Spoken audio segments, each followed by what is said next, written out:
All right, well, we're talking about institutional investors today. I don't know if that sounds like an enticing topic to you. Institutional sounds boring, but I'm actually talking about people who control much of the wealth of the world, and they have a lot of influence and importance. So I think it's worth considering them and considering it's really part of the governance of the world. How do things happen? Who decides what is going to happen? What's going to be done?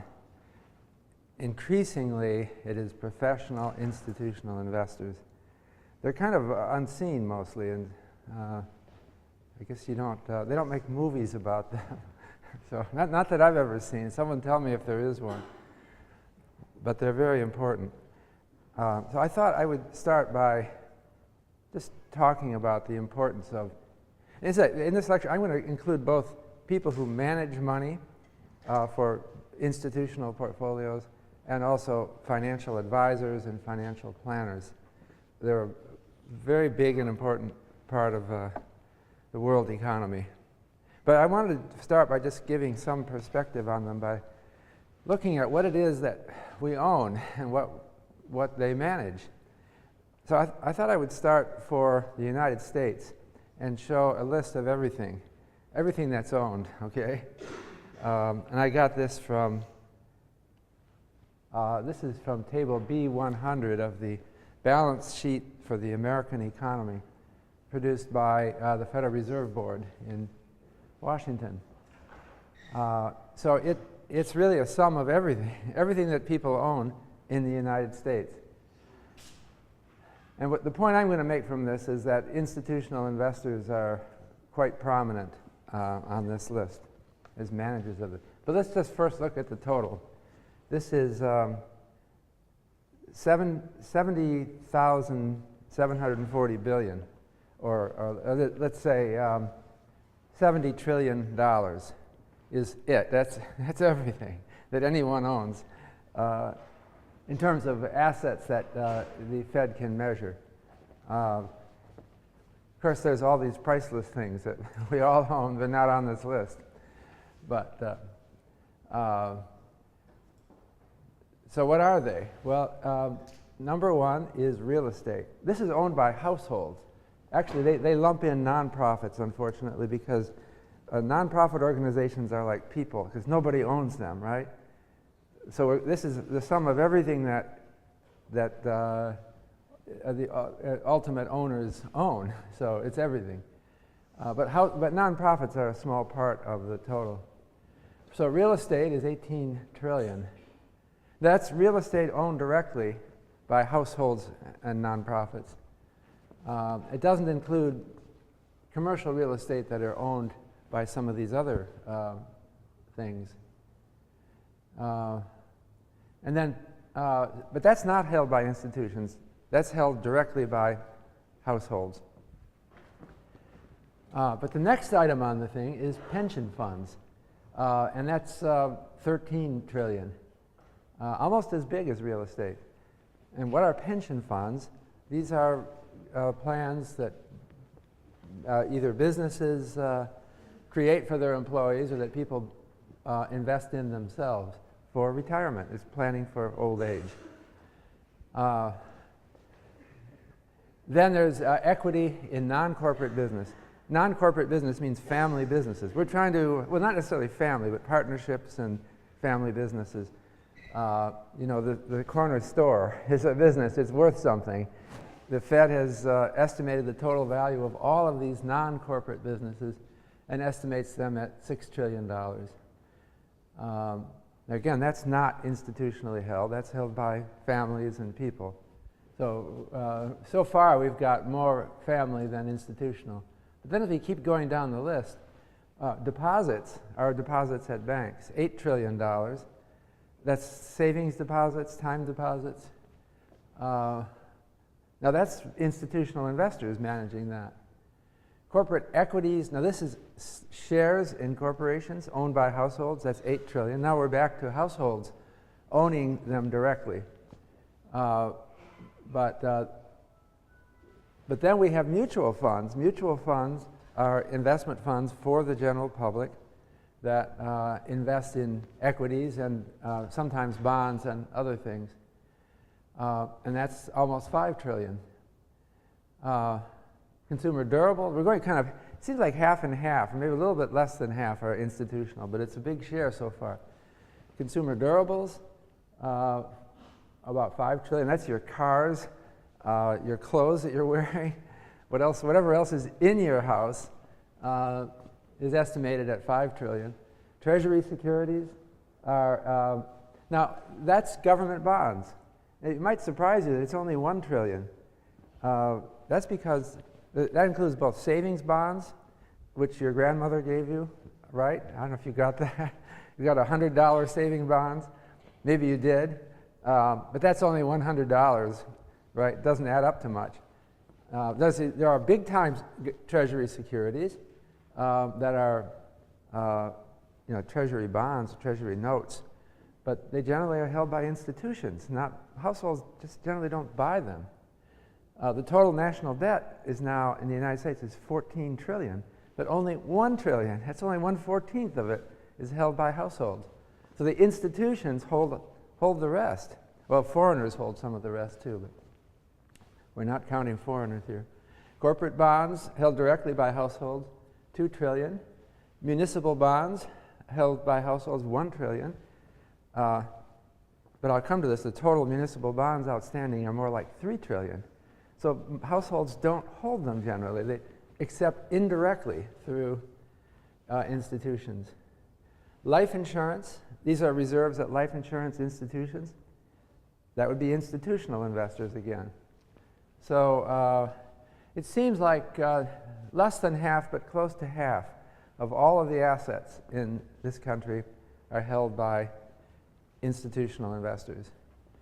This is a change from 100 years ago. 100 years ago, virtually none of it would be held by institutional investors. So our society is becoming more institutionalized. More and more things are being done by professionals.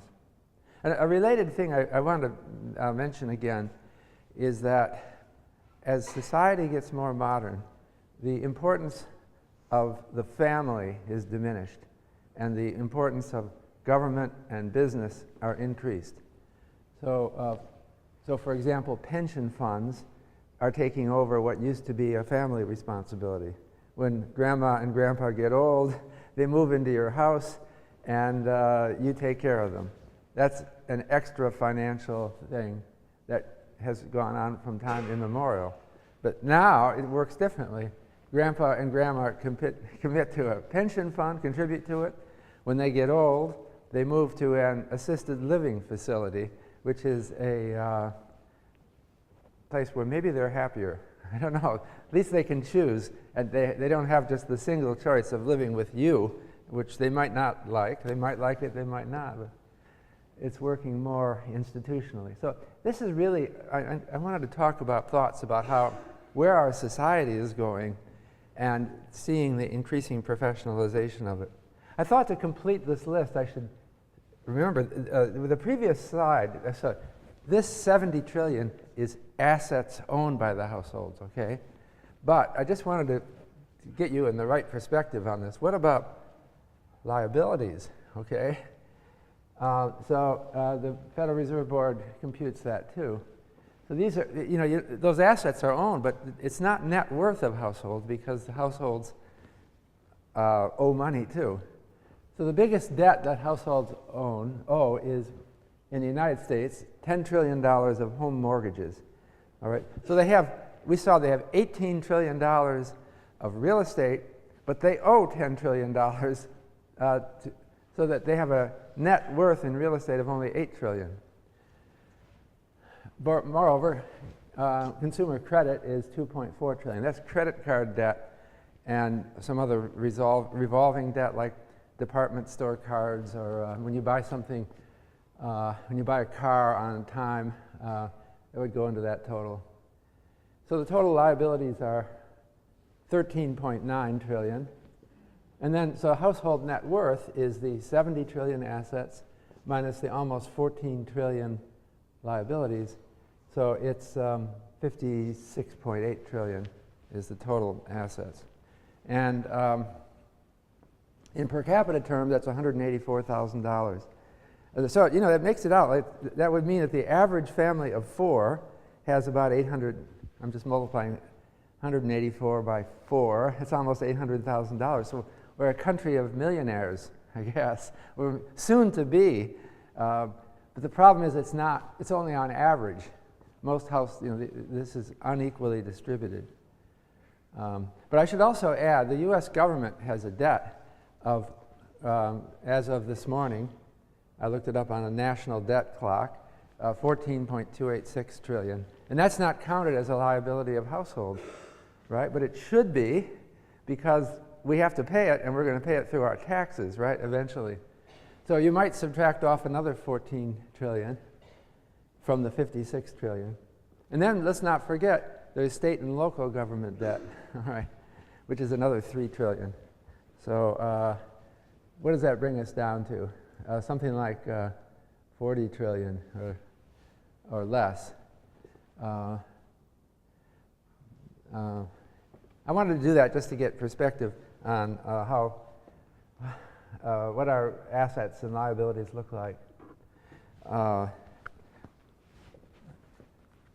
The other thing is, you know, I'm trying to put things in complete perspective. So I wanted to talk also about something that's not on any of this, and that's human capital. Human capital is the value of our people and what people can do and produce. And if you want to develop total national wealth, you would want to include human capital as well, right? So what is the national wealth for the United States if we include everything, okay? Well, the way I figure that is, right now the national income, U.S. national income, is 13 trillion a year. And I want to capitalize that to a value, to the present value of that. If you assume 3% growth in real terms and a 5% discount rate, that would make wealth equal to 13 trillion, I'm using the Gordon formula, divided by 0.05 minus 0.03, or 260 trillion. That's also just for perspective, because I just wanted to put this 40 or 50 trillion in perspective. I'm kind of diminishing my lecture. I'm telling you institutional investors are important, but as a fraction of the total national wealth, it's not that important. And I think the family is still very important as a manager of our wealth. This is managed by, not managed by institutional investors. One more calculation that will diminish the importance of institutional investors even more. What do you think the world is worth? All right? If we were to take the total national income of the whole world and take the present value of that, well, according to the International Monetary Fund in Washington, which estimates for the world national income in 2010, well, world income, actually this is world GDP, I believe, but I'll use it as a proxy for income, is 62 trillion. And if I use the same discount rate and assumed growth rates, do you know what I get for the value of the world, the world wealth? It's 1.2 quadrillion. All right, so I just, again, to put things in perspective, we are going through an enormous transition in the world. I'm only assuming a 3% growth rate for the world, and many countries are growing at 7 to 9% now, so maybe this is conservative. So, but I think that as the world matures, as we become more and more modern and capitalist, the importance of the family will remain. It will remain important, but it will diminish in relative importance. So as time goes on, we're going to see something like $1 quadrillion increasingly managed by institutional investors. So that's what I want to talk about today.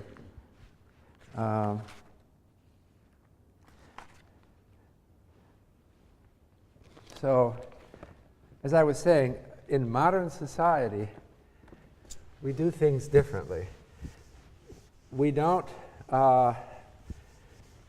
expect young people to take their parents in to care for them. I mentioned that as an example. Is that because we don't care about our parents as much as we used to? Interesting question. There's a lot of discussion about that.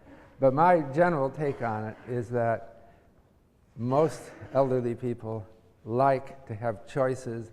They love their children, but they don't want to move in with them. They want to have a savings, some kind of pension. They want to be able to choose how they live, with whom they live with. Similarly, our health care. We used to depend on our families to provide health care, but it didn't work very well. People weren't getting very good health care. And now we have it all institutionalized through trust funds for health plans and benefits and the like. So this means that it's more and more run by investment managers. And investment managers are trained in modern finance and understand risk management. So there's a professionalism to all of this. The family is of limited, even if it were smart, even if they were brilliant as investment managers, they're a small unit. And unless they were to engage in some kind of risk-sharing agreement, they can't manage risks well. The whole family is too small a unit to manage risk. But increasingly, investment managers are running risk management for families that allows risk sharing around the world. We have growing pains with this. The recent financial crisis shows that investment managers mess up sometimes, and their attempt to share risks around the world, like for example the subprime crisis, was caused by the failure to manage mortgage risk appropriately. But nonetheless, I think they're getting more professional and more important. So right now we have professional risk managers that are, I think, increasingly important in our very lives. Now, they have a fiduciary duty. If you are managing other people's money, that's a quote, other people's money, then you might be negligent. It's not my money, what do I care? So the law prescribes that you, as an investment manager, have a duty to act in the interest of the person you're managing for, or of the group of people you're managing for. And the law has been trying to prescribe what this duty is. There is something called the prudent person rule.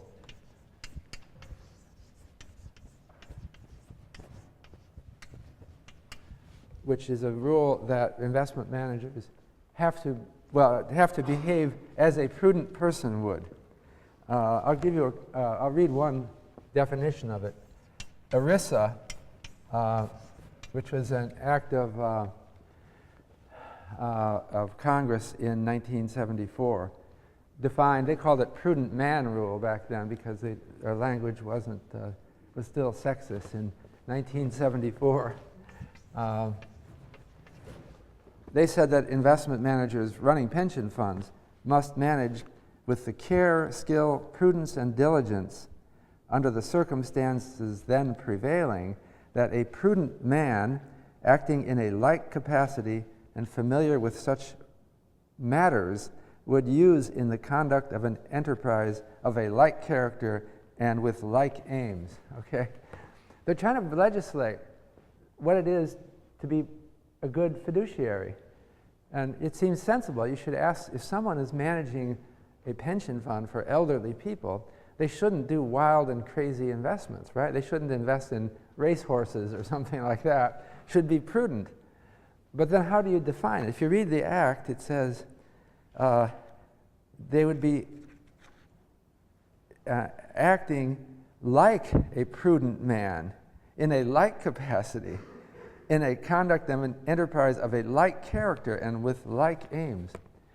The problem is, with the 1974 Act, is that it's hard to legislate duty, define what it is. So what the law said, and it has said in many places, is that you have to, as a fiduciary, as an investment manager, you have to act as a prudent person would act. And what is a prudent person? I guess it's somebody else.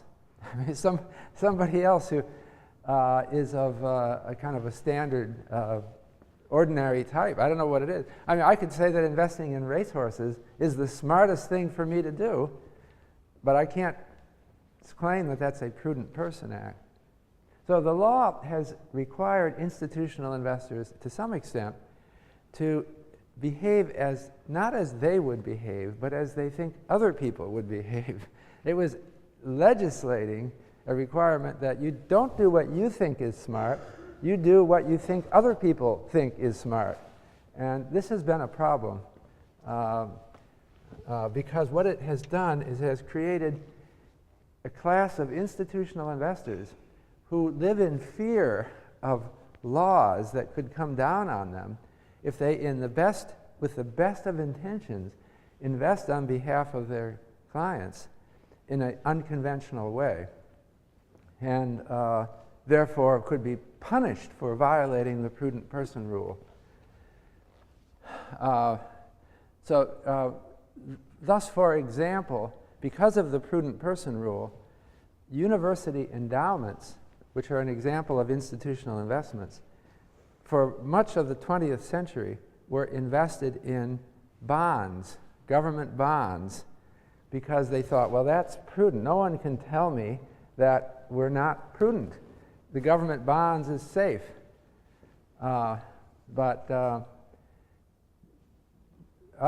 Some investment portfolios, notably the one that we had David Swenson come and speak to us earlier, took a more aggressive interpretation of the prudent person rule and developed developed an investment strategy that looked imprudent. So, for example, Yale University was investing in startup .com firms during the .com explosion, managed to sell out just at the peak. Is that being a prudent person? Well, the interpretation of prudent person rule has changed. And this is part of the phenomenon that drove the bubble. Institutional investors, led by people like David Swenson, led to a more benign interpretation of the prudent person rule and allowed them to take chances. And I think that general sense that one could be more aggressive in investing was part of the bubble that led to the financial crisis. I'm not saying it's a bad thing in itself, but I'm telling you it was part of the factors that led to this bubble. I looked through Dodd-Frank. The Dodd-Frank Act of 2010 is the most important piece of financial legislation in the United States since the Great Depression. And I did a search for prudent person. It appears nowhere. But I found that the word prudential standards appeared 34 times in the Dodd-Frank Act. So it seems like the financial crisis is changing things a little bit. It's bringing our society to want regulators, government regulators, to be making the ultimate decisions about what kind of risks institutional investors will take on. They're still letting households do what they want, but in terms of institutional investors, the Dodd-Frank Act talks extensively about regulators going in and regulating what institutional investors, what kinds of risk they can take.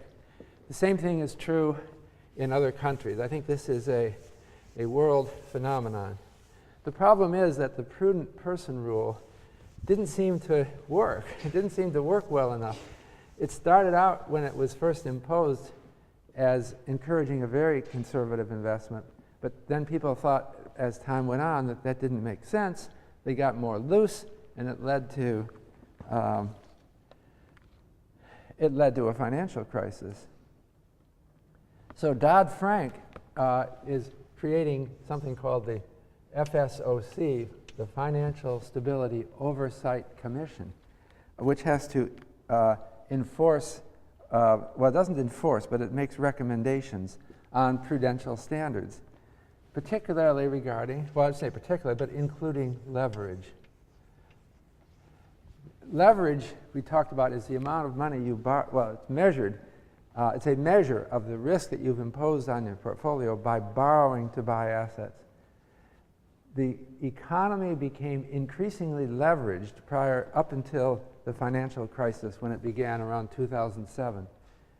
And people are concerned about that. Well, were our institutions following the prudent person rule? Well, somehow as time went on, their mind allowed more and more leverage to be considered acceptable. So now what we have in the Dodd-Frank Act is that the Financial Services Oversight Commission is supposed to recommend standards of leverage and prudential standards for financial corporations, and to put financial corporations under increasing regulatory authority to meet those standards. So in some sense, it's shifted to the government. We had seen a historic shift of power over investments from individual investors to institutional investors, and to some extent at least it's shifting to the government. Okay. And I think I'm talking mostly about the US, but I think this is a currently worldwide trend. You know, it's exemplified also, I mentioned before that we had private organizations, the securities rating agencies, such as the Moody's and Standard & Poor's and Fitch, but the government are trusting them less, and they're putting standards more on government regulators now.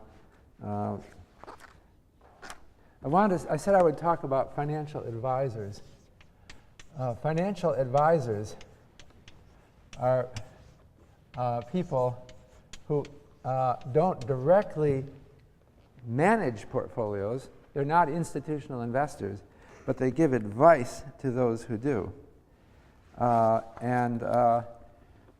The financial advisors are regulated by governments in most countries.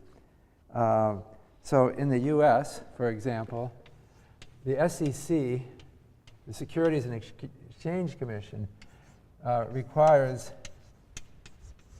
advisors to be approved by FINRA. To win FINRA approval, where FINRA is the successor to the National Association of Securities Dealers. It's a non-government organization that administers an examination and education program for advisors. And so you effectively have to go through FINRA to get licensed to be a financial advisor.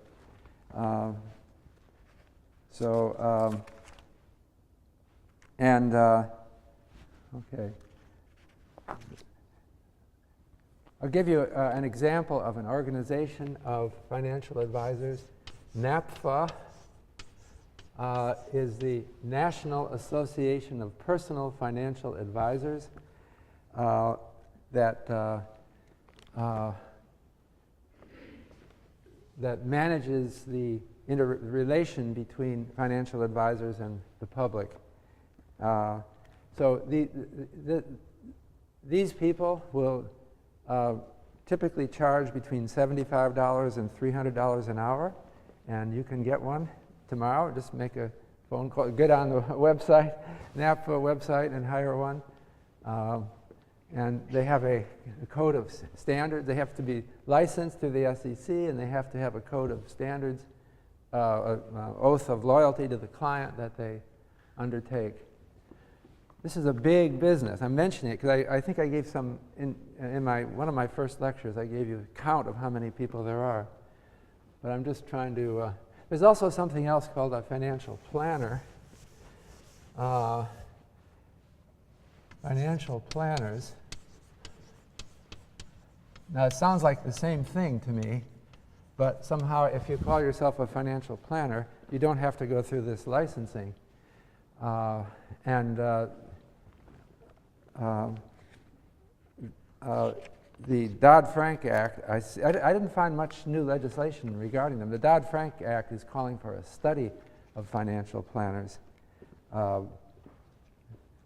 Question is, how does the government get involved in making these people give good advice? The problem is that the financial crisis seemed to be led by a lot of bad advice given out.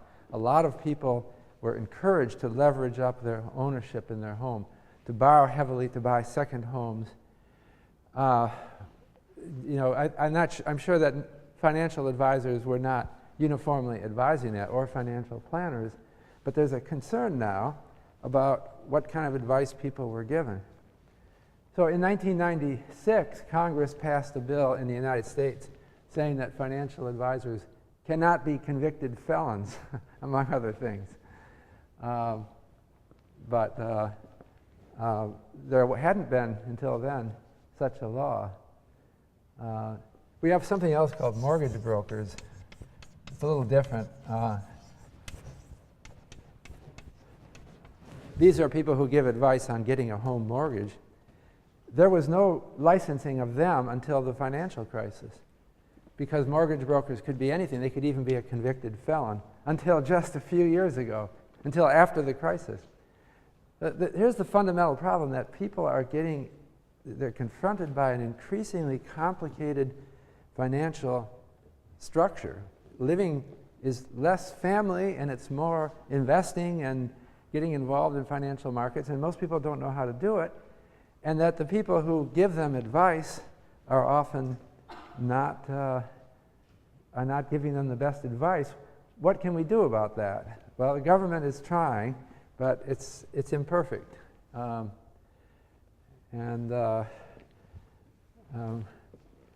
think that as the world develops, I think we'll probably see, I think there is a trend toward increasing professionalization of these groups. And although it's not a simple matter to straighten out some of the irregularities, we're moving, as the world gets better and better, to even stronger such institutions. Now I wanted to go through some kinds of institutional investing, and I'm probably the mutual fund is I've talked about this before, is a investment company that is owned mutually by the participants. It will invest typically in stocks, and it distributes everything to the owners of the stock. The first mutual fund was the Massachusetts Investor Trust. That's not the university. Massachusetts Investment Trust, which was founded in the 1920s. And it was very open and direct with its investors. It published its portfolio. It promised, it was completely open about what it did. and it promised nothing more than it would divide up all of the returns among the participants. There were no senior members who got more of the money than anyone else. So MIT became a model for an investment fund for the public. In the 1920s, there were many investment funds that were exploitative of the public. They had two classes of investors, and the first class of investors ran off with the money at the expense of everyone else. So it took a while after the 1929 crash, but the Investment Company Act of 1940 set the stage for the growth of mutual funds. And so mutual funds are designed for individuals, and they are, this is the U.S. They're a very successful institution. So you know exactly what, they have regular reports, you know exactly what they're doing, and there's no rich person benefiting excessively from what happens. In Europe, they have an analogous institution, UCITS.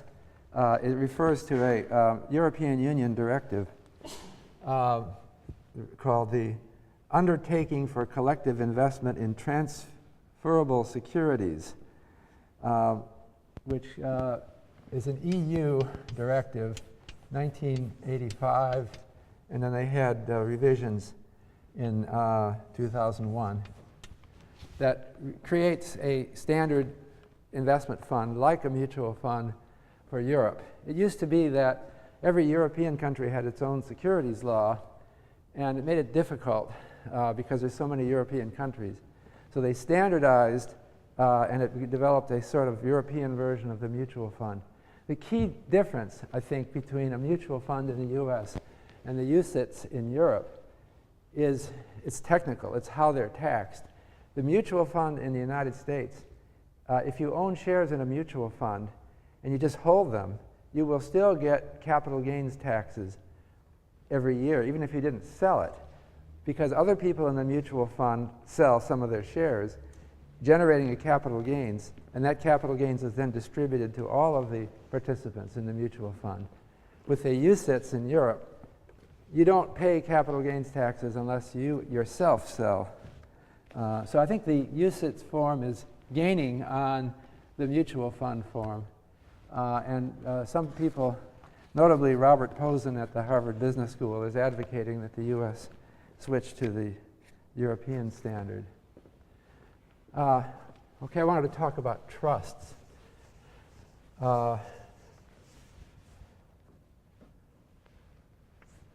Okay, what is a trust? It is a money held on behalf of another individual. Well, particularly a personal trust is something that you can set up on behalf of another person or a cause so that an institutional investor will manage money on behalf of that person or cause. And a company that does trust is called a trust company. And trust companies have often been combined with banks, but they're not necessarily part of a bank. And you'll see many institutions, the title will be Bank and Trust Company, okay? Well, you know what a bank does. It takes deposits and makes loans. What does a trust company do? It creates trusts on behalf of some person and manages the money for them. The classic example of a trust is, imagine that you have a child who is handicapped in some way and unable to manage his or her own affairs. And you, as a parent, know that the child will outlive you. And so how do you provide for the child after you are gone? Well, you create a trust for the child. And you can go to a trust company and say, I want an income for my child managed for the rest of my child's life. And the bank will outlive you, or the trust company will outlive you, and can do that. So this is very important. because it allows people to create situations that outlive them. But in particularly in common law countries, it doesn't have to be a company. You can set up a trust. You can take a young relative of yours who will outlive you and say, I want you to be the trust manager for my child. And if you become ill, can you appoint a successor? You can do that too. U.S. trust law recognizes the importance of trusts. And so that person, suppose that person that you appoint as the trustee for your child, suppose that person goes bankrupt, and then other people are seizing that person's assets. They could not take the assets in the trust, all right, because the law recognizes the importance of trusts.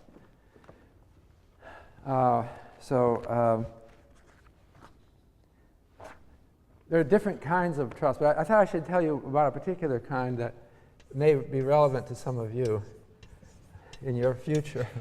There's a certain kind of trust called a spendthrift trust, which is a trust that your parents may be setting up for you now. I don't know. What is a spendthrift? A spendthrift is someone who spends money too freely, all right? Can't be trusted to manage money. Suppose you have a child who's like that, and you're getting on in years, and you're thinking that you could leave a will to your child, right? But the child might just blow it, or So what you do is you go to a trust company and you say, I'd like to set up a spendthrift trust for my child, and after I die, the trust will pay my child an income, and the child cannot get at the assets, only the income, all right? And so you manage it, and the child comes to you and says, I want the money, and you say, sorry, your parents set up a spendthrift trust. That's all you can get. There's various reasons why they do this. One of them is that in a divorce, if your child gets divorced, if you gave money to the children, the divorce court might give half of the money to the awful spouse your child married. But if it's a spendthrift trust, they can't get at it. It's income to the child. So there's all kinds of reasons why people set up trusts. But I think trusts are really an important invention in our society. I mean, they're not talked about very much. But I mean, it solves a real problem. This handicapped child problem is an extreme case, but it's very real. You can have assurance. The law makes it clear that that money is managed by a professional for the child.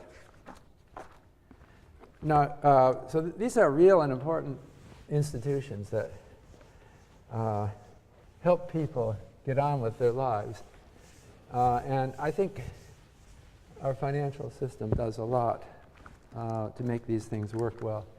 I wanted to talk about pensions because I've already talked about them, but people do get old and they can't keep working. And if you look at the history of the world, the fate of elderly people is highly variable. Many of them, if they have good and dutiful children, will do all right, who take care of them. But in the past, you would find a lot of elderly people out on the streets begging because they didn't have children, or the children died, or the children lost their income. And it's a problem that we've worked substantially to solve. And again, it's an example of progress of our civilization. We take it for granted that people are living as comfortably and well as they are, but it's substantially a product of invention. So the idea of a pension is actually a relatively new idea. The first U.S. Pension plan was 1875. American Express company set up a pension plan for its employees.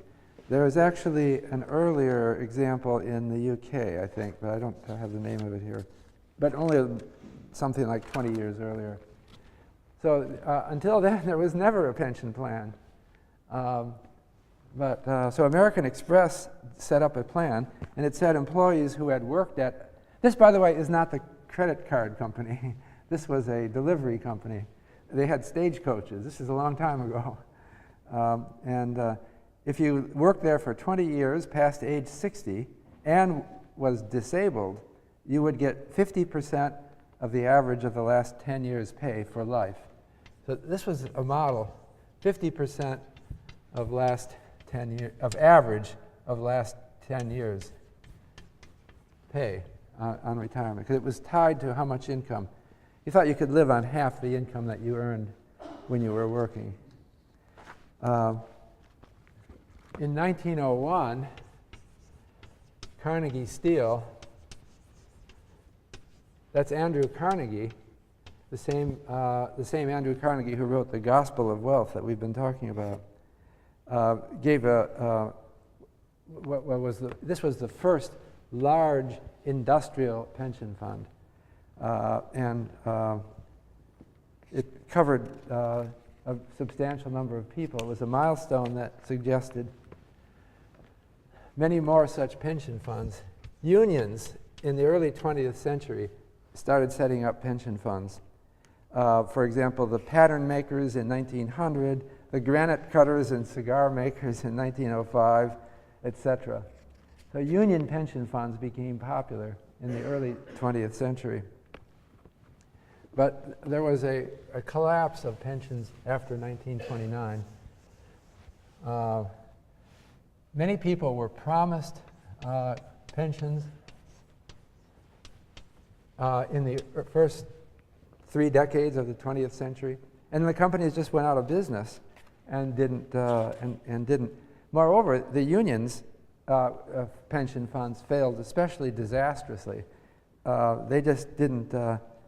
They didn't manage their money well, or the institutional investors were not very astute. You know, it's like the world was very amateurish about how they handled these things. Obviously, it's very important that people have money to retire on, but they just many of them got wiped out in 1929. So it led to further thinking about pensions. The General Motors pension plan was a landmark pension plan in 1950. And in 1950, GM Chairman Charles Wilson proposed a fully funded pension plan. This was a new idea. That is, General Motors, in promising to pay you in your retirement, would set aside and invest now enough money so that they would have that. In other words, they created a trust for the employees. So it's just like the parent for the handicapped child. If General Motors dies, doesn't matter because there's a trust managing their pension funds. You know, it's kind of a funny idea. Why didn't anyone do that before? Why didn't the unions, who were looking out for the union employees, demand that they fund their pension funds? You know, it seems like financial history shows a lot of stupidity. I don't quite understand how it could be. It seems obvious, doesn't it, that if a company is going to promise you for a pension, that they should set aside money, because companies fail all the time. There may have been some union complicity, that the unions were not really always working on behalf of their members. They thought, well, the members don't think about this problem, so we're not going to think about it either. It's going to come years down the road. We're not going to worry. So General Motors in 1950 set an example for funding the pension funds. It's very important. And more firms started to do that after 1950. But the next thing I want to give is Studebaker. You remember Studebaker? They were one of the major automobile manufacturers. Maybe you don't remember them because they went bankrupt in 1963. That's a long time ago for you, but they were around well, they had a pension plan that was partly funded, but inadequately funded. And when they went out of business, their employees lost. So this led to arguments about, and their labor union, again, the United Auto Workers, supposedly standing up for the employees, didn't do the job. So the whole idea of labor management, negotiating, protecting the workers seemed flawed. And so the government got involved. And it led to ERISA, which I mentioned before, 1974. ERISA stands for Employment Retirement Income Security Act. This was an act to clean up pension funds and make them work well, make them work better. So the government wanted to make sure not only that pension plans said they were funded, but that they were really funded, so that another bankruptcy wouldn't cause pension plans to fail. So ERISA set up a new government agency called the Pension Benefits Guarantee Corporation. So that's PBGC. The Pension Benefits Guarantee Corporation is a government organization that ensures the funding of pension plans. Okay? So pension plans not only have to undergo scrutiny by the PBGC that they are fully funded, but they also have to pay a insurance premium to the PBGC, and if it turns out that they're not fully funded, then the PBGC will come in and replace the lost income. So you see how over the century we're trying to come up with financial structures that solve basic human problems. The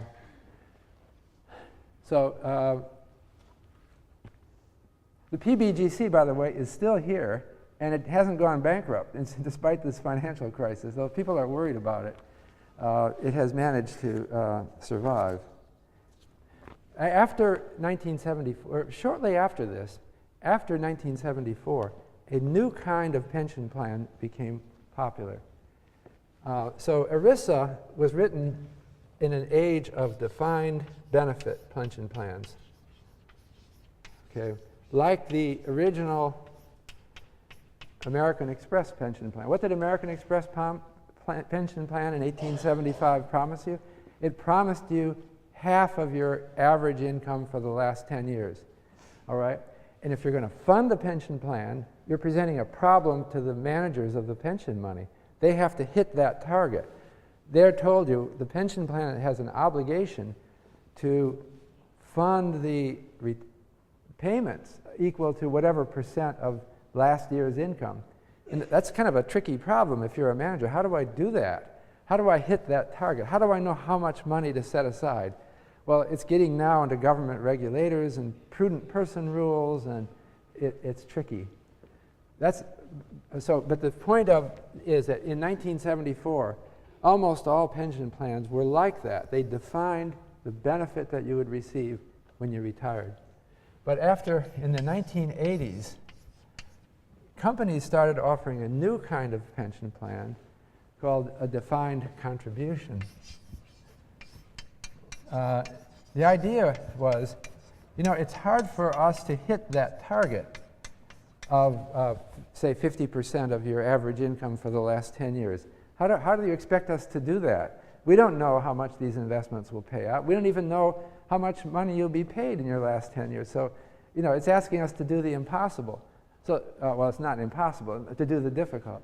So many companies decided, instead of requiring a defined amount to be paid, they would just define the contribution they'll make to your portfolio. They give you a portfolio as an employee, and you get whatever income that portfolio generates when you retire. The most famous example of that is a 401k plan in the United States. But ever since, shortly after ERISA, the world has been moving toward defined contribution pension plans, where a defined contribution pension plan doesn't promise what you'll get in retirement.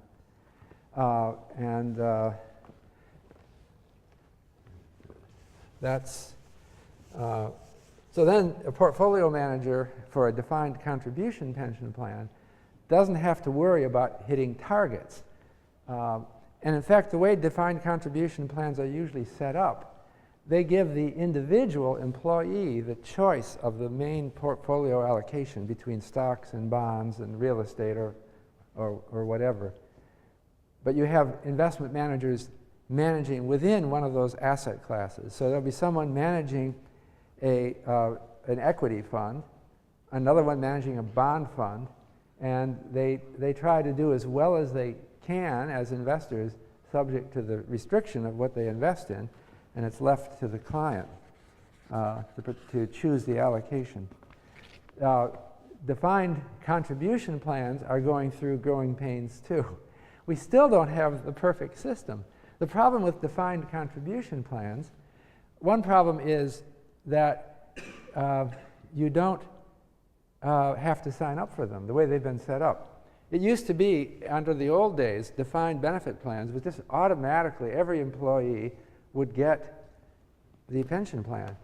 But with a defined contribution plan, the typical rule was that the company would ask you to make contributions out of your paycheck to the plan, and the company would then match them, typically, with additional contributions.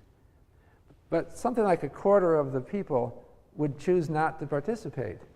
And then, just because they're not thinking, or they're not thinking ahead. And so when they come to retire, they don't have any pension plan. Moreover, some of them take the most risky investment offered, and they might put it all in the stock market. And if the stock market does badly, they might end up poor in retirement. And companies generally would not give any advice to the people who were employees because they didn't want to be liable for giving bad advice. So it led to kind of amateur investing for pension plans.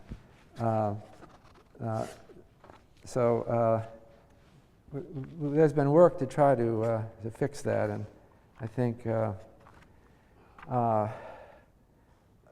we've now, federal legislation has made it easier for companies to give advice to employees.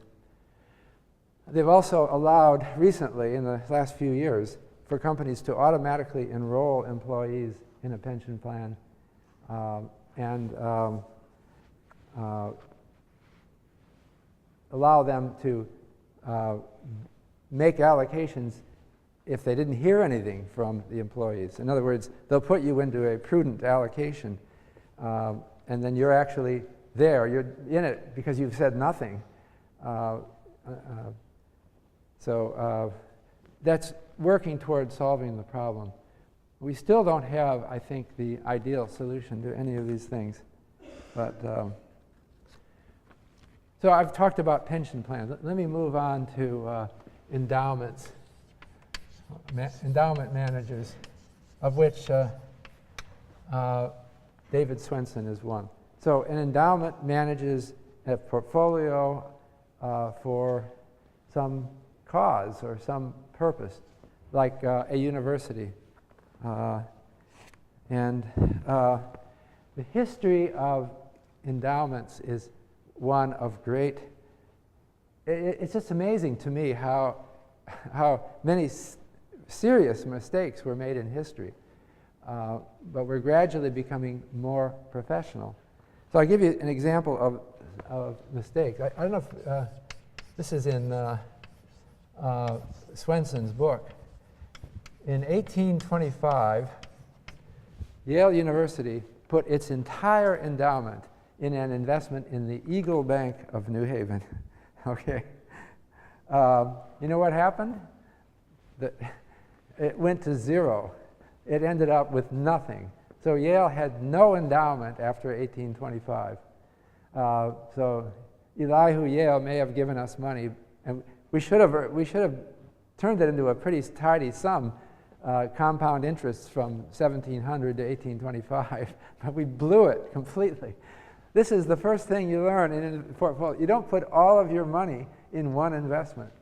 But Yale University did that. By the way, looking it up, 1825 was the year that Yale College introduced the economics requirement, or they called it political economy.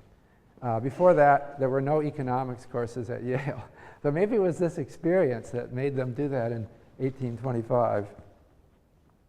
But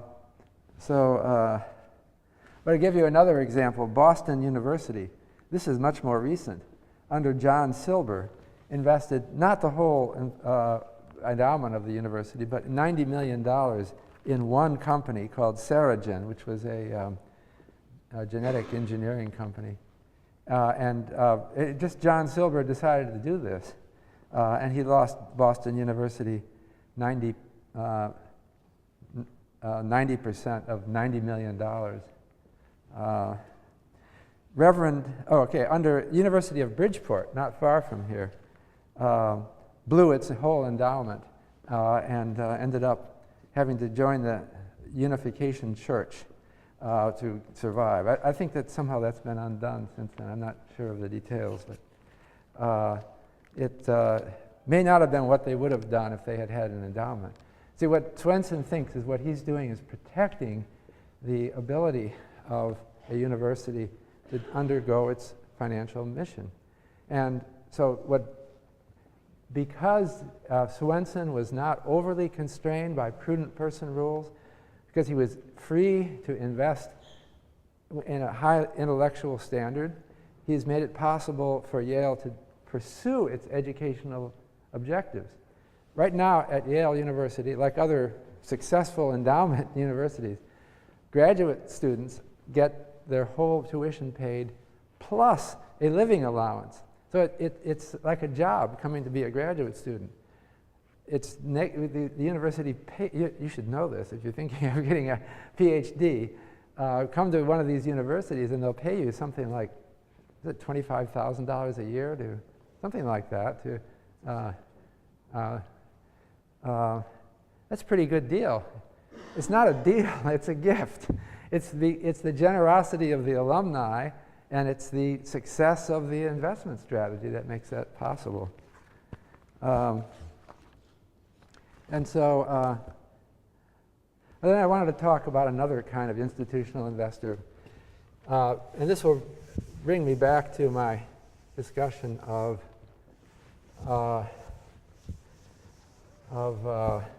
the family. I started out by saying that the family is the fundamental unit of our society. Its demise has been predicted. Remember that in the Communist Manifesto, Karl Marx said, we're going to end the family as an economic unit, something like that. Didn't happen. It's too ingrained in our genes or our long history. So I thought I should come back and talk about family offices.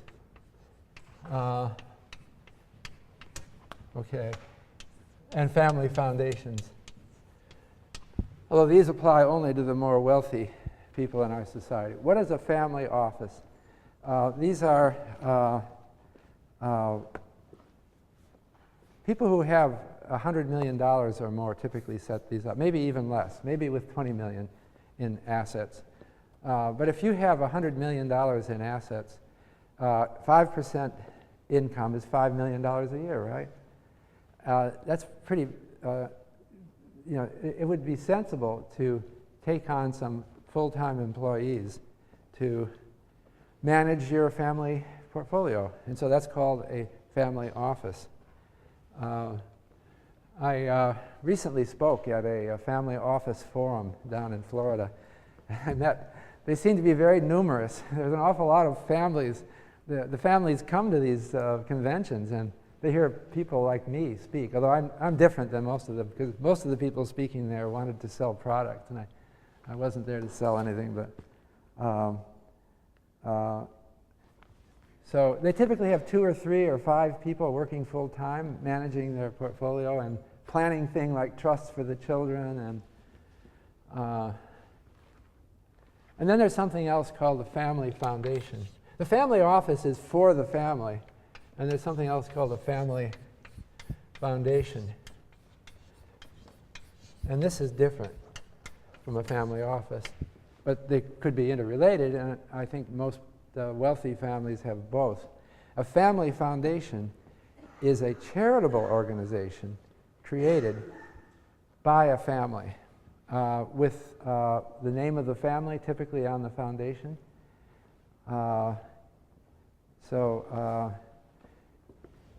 It's I think that most wealthy families, or actually, I don't know, a large number of wealthy families, at least in the United States now, set up family foundations. And the reason they do that, well, why do they do that? I think it's partly because when you're wealthy, you realize that you can't spend it all on yourself. And you reflect on yourself as a member of society. As people get older, they think, what am I going to do with this money, you know? And so increasingly, people are setting up family foundations. I learned that as of 2006, there were 36,000 family foundations in the United States. And it's growing rapidly. There seems to be a trend toward that. I think we're reflecting our increasing affluence, but I think also reflecting maybe changing values. So the typical family foundation is not huge. It might be $1 or $2 million, right? So you can set something like that up eventually, if not right now. I want you to think about doing that. So whatever it is you believe in, you set up a family foundation to do that while you're still young, and you get it going, and it will then outlive you. And you endow it. You give it enough. Say you give it a couple $1 million. That would be a small family foundation, but you can do that. And then there's some named cause, like it could be, improving neighborhoods in our city, or the like.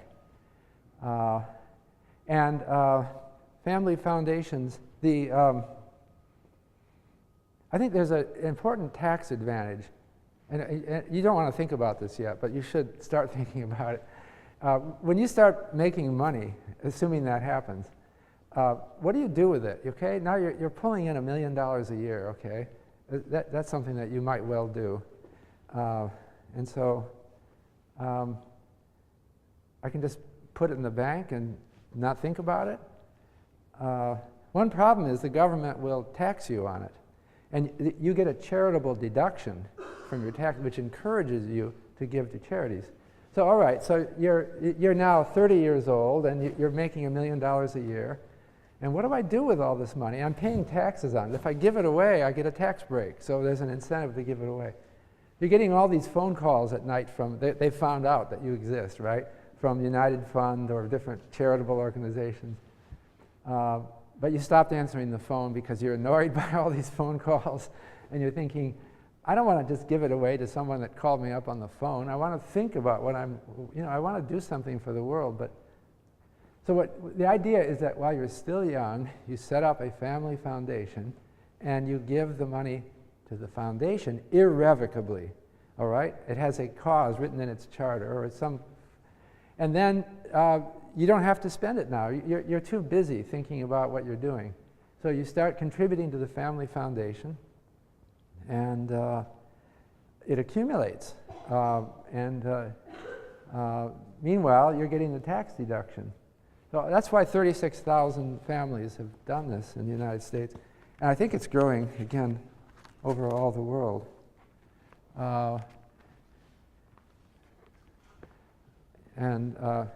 Sometimes family foundations are plans for children, too, because then your children can then run the foundation. It becomes an ongoing thing for the family that unites them in a cause as time goes by. I think this is really important to recognize this trend. Although it's only 36,000, that's still a lot of them, as we think about the growing inequality in the United States and in other places around the world, and think about our policy toward that. I think we should do something about inequality, but I think encouraging this kind of family foundation activity is a good cause. I wanted to just think about and I'm almost done here. there's a recent book by a Wall Street Journal writer, Robert Frank, called Richistan. And he talks about rich people in America and what they do. And the book, this is Frank, Robert Frank. The book talks about excess that some people do. Some rich people spend money lavishly, and it disgusts people who think, what is going on in our society? But on the other side of it, there is also this philanthropic trend that Frank talks about. So I'll give you an example. Robert Frank talks, for example, about Paul Allen. You remember him? I guess he was the number 2 man at Microsoft. So is he a good person? Well, I'll give you 2 sides to that story. And this I got from Richistan. Paul Allen wanted to have the biggest yacht in the world. And so he went to a yacht company and had a 400-foot yacht. Okay. It turned out, they said, that it created problems for him because he couldn't dock it at any yacht club. He had to go to industrial docks for major cargo ships. So that's a big yacht. And he called it the Octopus. Okay. And Paul Allen has a new book that just came out. It's just coming out now, called Idea Man. And in his own account of himself, he had brutal battles and arguments with Bill Gates. It was a revealing thing. They were really in this for the money, okay? So he's starting to look like a bad guy, right? Because here he is showing off with the biggest yacht in the world. Actually, he's been topped. Somebody else, who was it? Larry Ellison got a 450-foot yacht. But on the other side of it is, there is something called the, it's the Paul G. Allen Family Foundation, which he has set up already. And it turns out he has already donated over $1 billion through this foundation and otherwise to charity. So that's much bigger than the 400-foot. What does it cost to buy a 400-foot yacht? I don't know. It's not going to be $1 billion, right? This is one of the ironies that you face in living, that someone like Paul Allen, he's a tough businessman, aggressive guy. He sometimes does extravagant expenditures. But on the other side, there's this charitable side. So I think we have to reserve judgment about most people. Anyway, what he has working for him is a great understanding, apparently, of financial arrangements, of endowments, and he's setting these up, and we got to give him credit for that. And I think we have to consider that it's an important, institutional investing is an important trend in our society that can and does work for important, good purposes. Okay, I'll see you on Wednesday. All right, well, we're talking about institutional investors today. I don't know if that sounds like an enticing topic to you. Institutional sounds boring, but I'm actually talking about people who control much of the wealth of the world, and they have a lot of influence and importance. So I think it's worth considering them and considering it's really part of the governance of the world. How do things happen? Who decides what is going to happen? What's going to be done? Increasingly, it is professional, institutional investors. They're kind of unseen mostly, and I guess they don't make movies about them. So not that I've ever seen. Someone tell me if there is one. But they're very important. So I thought I would start by just talking about the importance of, in this lecture, I'm going to include both people who manage money for institutional portfolios and also financial advisors and financial planners. They're a very big and important part of the world economy. But I wanted to start by just giving some perspective on them by looking at what it is that we own and what they manage. So I thought I would start for the United States and show a list of everything that's owned, okay? And I got this from, this is from table B100 of the balance sheet, but close to half of all of the assets in this country are held by institutional investors. This is a change from 100 years ago. 100 years ago, virtually none of it would be held by institutional investors. So our society is becoming more institutionalized. More and more things are being done by professionals. And a related thing I want to mention again is that as society gets more modern, the importance of the family is diminished, and the importance of government and business are increased. So for example, pension funds are taking over what used to be a family responsibility. When grandma and grandpa get old, they move into your house and you take care of them. That's an extra financial thing that has gone on from time immemorial. But now it works differently. Grandpa and grandma commit to a pension fund, contribute to it. When they get old, they move to an assisted living facility, which is a place where maybe they're happier. I don't know. At least they can choose, and they don't have just the single choice of living with you, which they might not like. They might like it, they might not. But it's working more institutionally. So this is really, I wanted to talk about thoughts about where our society is going and seeing the increasing professionalization of it. I thought to complete this list, I should remember the previous slide. This 70 trillion is assets owned by the households, okay? The American economy produced by the Federal Reserve Board in Washington. So it's really a sum of everything that people own in the United States. And the point I'm going to make from this is that institutional investors are quite prominent on this list as managers of it. But let's just first look at the total. This is 70,740 billion, or let's say $70 trillion is it. That's everything that anyone owns in terms of assets that the Fed can measure. Of course, there's all these priceless things that we all own, but not on this list. But so what are they? Well, number one is real estate. This is owned by households.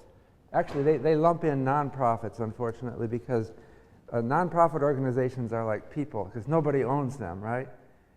So this is the sum of everything that the ultimate owners own. So it's everything. But nonprofits are a small part of the total. So real estate is 18 trillion. That's real estate owned directly by households and nonprofits.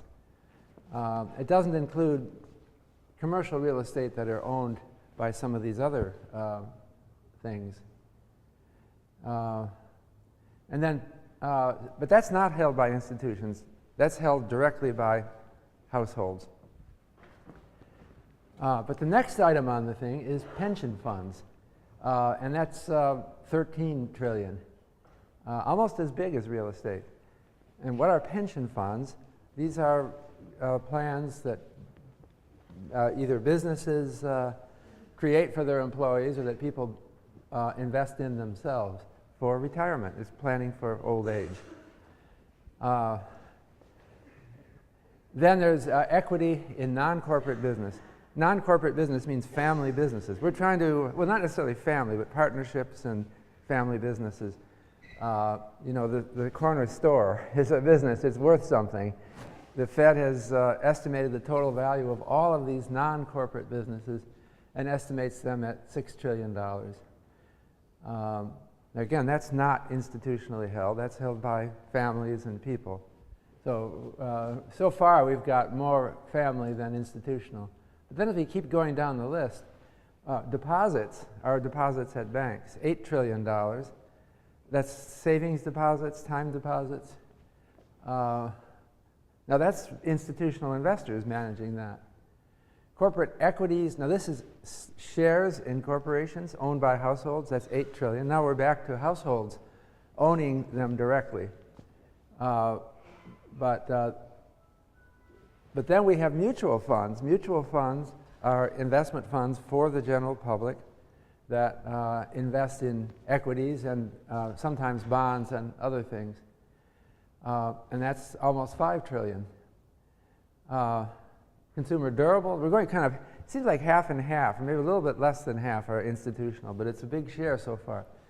Consumer durables, about $5 trillion. That's your cars, your clothes that you're wearing.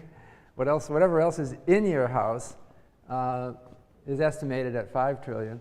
Treasury securities are, now that's government bonds. It might surprise you that it's only $1 trillion. That's because that includes both savings bonds, which your grandmother gave you, right? I don't know if you got that. You got $100 saving bonds. Maybe you did. But that's only $100, right? It doesn't add up to much.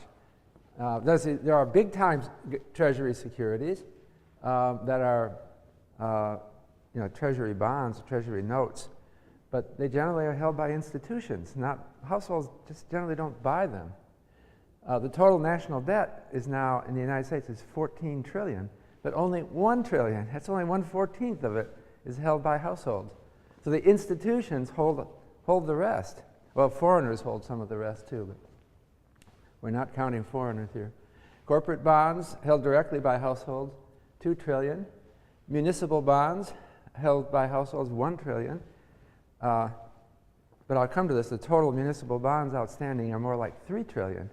So households don't hold them generally, except indirectly through institutions. Life insurance, these are reserves at life insurance institutions. That would be institutional investors again. So it seems like less than half